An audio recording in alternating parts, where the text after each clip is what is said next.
Hi, this is Justice. This is an audio recording from my assessment to individual self-reflection and group evaluation. And to start right off, I'm really happy with the team members that I had. We all worked collaboratively together. Each of the sections, we actually talked through it, made sure we analyzed each of the sections so that each person knew what they were going to do and how they can, contribute. For my individual self-reflection, I'm going to be mainly talking about section 2, the situation analysis, because that was the part that I was mainly responsible for and in charge of, technically.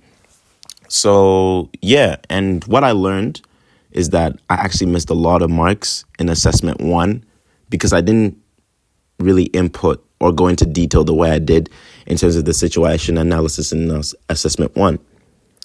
And what I learned in doing the situation analysis, well, actually the pestle analysis mainly, because before actually enrolling in this class, I actually did not know what the pestle analysis really was.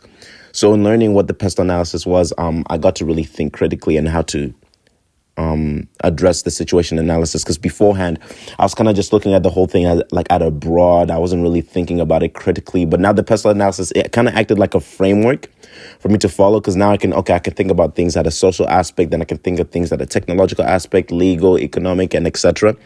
And I found that very helpful because I was able to draw a lot of information in each different component. Like I was able to talk extensively about social only, and I only focused about how social aspects can implicate Humanitech and Red Cross and etc.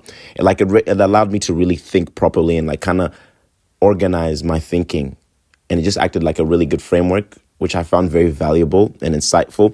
And I feel like now every time I'm going to do my situation analysis, I'm always going to use the pestle analysis. It's something that I'm always going to do when working on a situation analysis and how I want to think about a problem. I always divide it in this kind of section, which I found very useful and very valuable to my learning and to my future careers.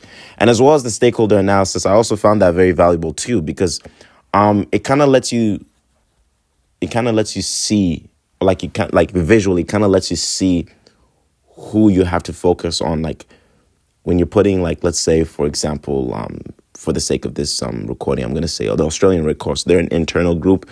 They have high interest and high influence. It allows you to these are the people we got to make sure in terms of our situation analysis and what we're thinking and what we're going to do about it. We make sure we consider the Australian Red Cross and what they want and how they can, because they have high interest and they have high influence, and just organizing just everyone, that all the stakeholders in that kind of graph that was shown in the videos.